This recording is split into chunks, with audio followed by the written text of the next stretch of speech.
Hello tout le monde, j'espère que vous allez bien et bienvenue dans cette petite vidéo du vendredi. On va parler de Bitcoin, d'Ethereum, on va regarder vite fait les trades qui étaient possibles sur Solana et Elrond, on va regarder ensuite Avax et puis c'est tout. Alors BTC est en train de dumper, on est en train de casser le support donc c'est pas génial et le prochain support on va dire est à 44 et je me demande si on va y trouver du support. Pour tout ce qui est trading, j'aurais tendance à dire que acheter ici c'est risqué, dans le sens où on pourrait véritablement aller plus bas, enchaîner les liquidations et peut-être à nouveau rechercher encore cet ancien niveau ici. D'autant plus que en soi le prochain niveau en dessous des 44 c'est davantage les 40K. Donc ça c'est histoire d'être clair. Et pour tout ce qui est long, il faut vraiment être davantage un peu patient et se dire attendre qu'on récupère l'intérieur du range pour se dire qu'il y a peut-être quelque chose à nouveau à faire. Donc ça c'est vraiment pour tout ce qui est long. D'un point de vue short, pour tous ceux qui veulent jouer les shorts, il y a moyen de shorter ce retest. Personnellement je ne le ferai pas, mais bon il y a des gens qui le feront.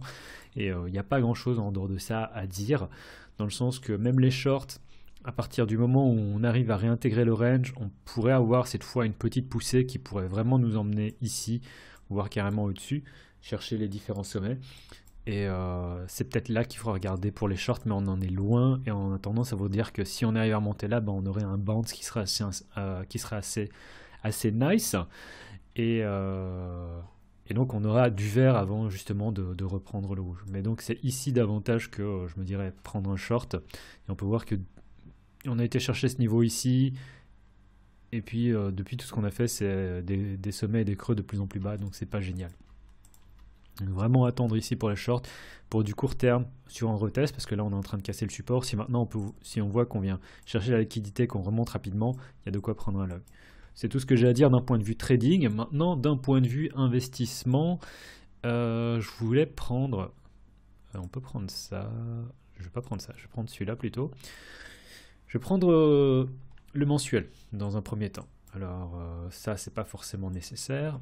Mais quand on regarde le mensuel, où est-ce qu'on se situe? Bon, on peut voir qu'on est éventuellement dans une espèce de formation double top. Est-ce que j'y crois? Je sais pas. En tout cas, ce que je vois, moi, c'est vraiment ça ici. J'en ai parlé dans la vidéo de la semaine de lundi, où j'expliquais un peu comment fonctionnait la liquidité. Et pour moi, là, c'est le premier retest en mensuel, donc dans la liquidité. À savoir, si on regarde la barre rouge avant la barre verte. Donc ça c'est un niveau qui est clé selon moi d'un point de vue liquidité, et si on regarde si on descend sur des échelles de temps plus petites également, on a tapé une fois dedans et je pense pas qu'on vienne casser directement non plus ici. Donc pour moi toute cette zone ici c'est la liquidité et je verrai bien un bounce arriver. Si on regarde un peu plus loin, ça fait également un fils de bas du range, donc support, enfin résistance, et ici support avec un fake out, soit. Et donc pour moi, même si là, faut clairement dire ce qui est, c'est pas génial d'un point de vue mensuel, hebdomadaire, donc d'un point de vue long terme, tous ceux qui sont pas en mode trading mais qui sont davantage en mode DCA, honnêtement, c'est pas le pire des endroits pour acheter. Si on fait un canal aussi.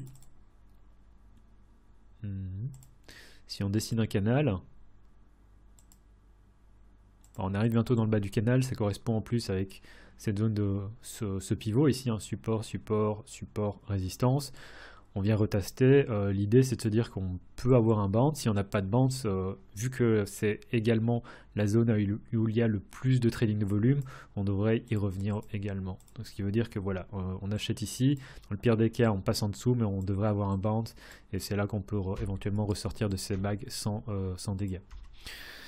Ça c'est vraiment d'un point de vue davantage investissement. Enfin, je voudrais dire approche DCA sans levier ni rien. Et honnêtement, c'est loin d'être. Si vous regardez, si vous achetez ici en plus, bon, c'est facile de dire ça après coup. Bon, on a fait une chute de 33%. Et si vous achetez maintenant, globalement, tous les gens qui ont acheté et qui n'ont pas vendu depuis le mois d'octobre, vous êtes au même point qu'eux. Et à moins que ce soit des gens qui achetaient ici ou ici, honnêtement on se retrouve dans une espèce de moyenne qui n'est pas la position la plus dégueu pour du DCA. Si vous avez de l'argent de côté à mettre, dans tous les cas, rappel, ce ne sont nullement des conseils financiers, vous faites ce que vous voulez, je ne suis qu'un inconnu sur internet. C'est pas le pire des endroits pour prendre une position. Honnêtement, se dire ah on va aller à zéro ici, pour moi c'est faut pas totalement être débile non plus, quoi. Je dis pas qu'on va directement pumper à partir d'ici, je dis pas qu'on va monter comme ça d'un seul coup, mais je considère que c'est pas le pire des endroits pour acheter. Voilà, ça c'est pour BTC. Ethereum contre Bitcoin, je vais d'abord en parler. Je sais qu'il y en a certains qui préfèrent que je parle d'abord d'Ethereum contre USD, mais là j'ai besoin de parler d'Ethereum contre BTC parce que pour moi ça commence un peu à puer. Dans le sens où, voilà, en hebdo, on a ça, c'est très bien. C'est une super pattern, c'est assez propre, c'est une espèce Enfin, on a clairement des prix qui se resserrent, mais là ce qui se passe, c'est qu'on a eu un breakout et que le breakout, bon, on est en hebdo, hein, donc ça tombe, on peut encore monter. Mais quand on regarde ce qui se passe ici, par rapport à cette figure qui est également visible en daily, c'est qu'on a ça, on a une petite consolidation, une cassure, on vient repasser à nouveau dans la zone de liquidité, ce qui n'est pas encore trop dégueulasse, mais ce que je voudrais vraiment voir, c'est qu'on arrive à monter assez rapidement. Parce que sinon, et à partir du moment où on perd ce niveau, pour moi, Ethereum est mort.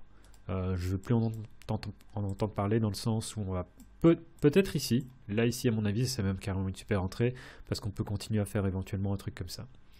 Mais ça prendrait du temps, c'est peut-être un horizon de temps à des mois et qui sait ce qui pourrait arriver. Donc, Ethereum contre BTC, je suis assez méfiant de ce qui se passe et j'aime limite pas trop. Sauf si on a un bounce à partir des niveaux actuels. Et donc là où est-ce qu'on regarde, c'est en 4 heures, c'est on a sommet, creux, et là on a potentiellement un sommet qui est plus bas que celui-ci. Donc si on vient casser ça, pour moi ce serait éventuellement, ouais, je suis désolé avec toutes les lignes que je fais, mais du coup ça remet en cause la structure de marché en 4 heures, qui remettrait ensuite très très vite en cause la structure haussière en daily, etc. Donc ça peut-être en fait, si ça tombe, c'est l'exit pump des gens qui veulent exit d'Ethereum sur le marché, et ça pue un peu. Et ce qui me rassurait du coup, c'est si on repasse ici au-dessus, parce qu'à partir de ce moment-là, on repasse au-dessus en plus de cette ancienne résistance, et on se dit ok, on peut consolider, prendre le temps qu'il faut pour se dire, éventuellement former un truc, et on va continuer. Mais en attendant, j'aime pas trop ce qui se passe, et pour moi le vrai signal d'exit, c'est on casse ça ici. Une fois qu'on casse ça ici, il faut dégager. Ethereum, bah justement parlant de dégager, c'était pas génial. Alors je vais pas faire le malin non plus, parce qu'en vrai j'ai vendu un peu d'Ethereum ici. C'est horrible à dire. Bon, on est à nouveau vers ces niveaux et je suis sorti encore d'un peu ici et je me suis dit je vais garder une position ouverte, donc j'ai encore de l'Ethereum et en me disant ouais ça peut encore arriver, et en fait non. Donc c'est chaud, j'ai encore de l'Ethereum qui est c'est vraiment un bag qui devient de plus en plus réduit, donc en ce moment je suis peu importe où Ethereum va, on va dire que ça me dérange pas trop, mais c'est compliqué. Et quand on regarde Ethereum en hebdo, on a tellement tapé, c'est tellement dégueulasse, et là on a enfin une cassure, donc je me dis qu'on peut... Enfin c'est vraiment pas génial ce qui se passe, c'est vraiment pas génial. Je sais pas où est-ce qu'on peut aller, mais il faut espérer qu'on ait du support, parce que sinon l'idée c'est de se dire on peut carrément descendre ici quoi, 3000 sur Ethereum. Yeah. Et en dessous des 3000, bon je crois pas, mais ça vient chercher tout de suite les 2000 quoi, donc pas génial. Et quand on regarde aussi cette espèce de rounding top ici sur Ethereum, c'est assez sale. Donc à moins qu'on ait véritablement une poussée qui vienne nous faire un truc comme ça, Ethereum j'aime pas trop. Et c'est également à voir ce qui va se passer sur Ethereum contre BTC. Donc là je suis vraiment cautionneux. Pour ceux qui se posent la question de ouais pourquoi est-ce que j'ai vendu ici alors qu'on était au plus bas, je me suis dit ok, j'ai encore des bagues. Je peux peut-être sortir d'une partie en me disant parce que si maintenant on va justement à 3000, je m'en sentirais assez mal de me dire ouais putain j'ai perdu de l'argent, et là oui on va dire que j'ai sur chaque Ether j'ai perdu un truc du genre 300-400 euros, 300-400 $, mais je préférais ça plutôt que de me dire ok je peux encore perdre éventuellement 700. Donc j'ai pas eu une super sortie là-dessus, mais bon voilà c'est le jeu. À côté de ça, bon, j'ai quand même fait un trade qui était pas mal sur Elrond.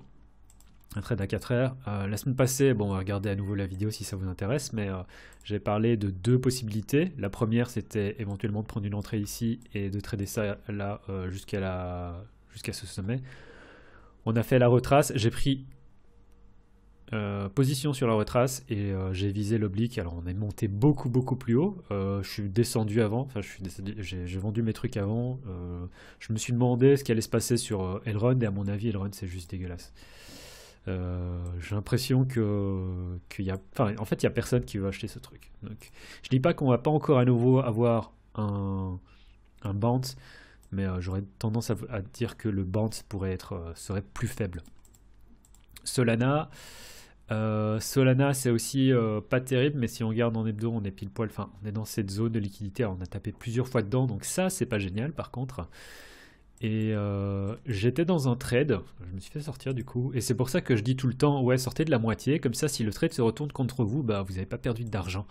Donc l'idée c'était encore et toujours de sortir lorsqu'on a un R, et là bah, j'ai pris l'entrée qui était géniale, j'ai eu mon 1R assez rapidement, et puis j'ai voulu aller plus haut, j'ai remonté mon stop, là je me suis fait sortir, donc c'est le jeu, j'ai presque rien gagné là-dessus, mais voilà.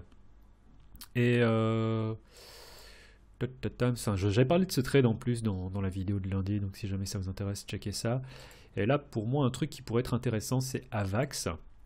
Et Avax, pourquoi? Parce qu'on a fait une grosse retrace, je crois, enfin une grosse retrace, 30%, 35%, ouais non, j'ai rien dit, 50% de retrace sur Avax.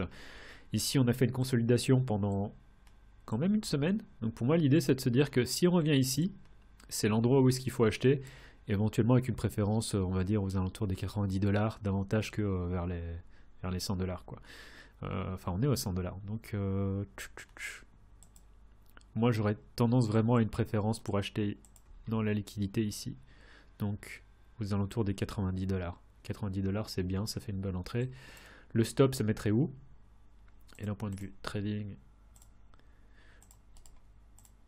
je sais que ça va prendre, je sais qu'il y a des gens qui vont dire ouais mais c'est un stop qui est énorme, et je pourrais pas contredire, hein. Donc idéalement c'est un truc comme ça, avec l'idée de se dire que soit on a juste un bounce, et du coup on peut sortir un R sur le bounce, et si on a plus qu'un bounce, en fait on peut venir éclater ce sommet et monter beaucoup plus haut. Oups, excusez-moi, téléphone. Mais donc voilà, Avax pour moi c'est le truc, si on revient vers idéalement les 88, histoire d'avoir un R qui soit plus positif, si on revient aux 88 je prendrai un trade pour avoir un bounce. Donc voilà, honnêtement cette semaine j'ai pas de choses à vous proposer, j'ai vraiment ce truc sur Avax et puis c'est tout, et il faut trader avec le marché qu'on a, il faut dire que le marché est pas génial, et ce que j'espère c'est qu'on ait davantage très bientôt des acheteurs, parce que là ce qui se passe c'est vraiment pas terrible quoi. Donc voilà, c'était tout pour cette semaine, c'était Graph, en espérant que vous ayez apprécié cette vidéo, en vous souhaitant un excellent week-end. Tchuss!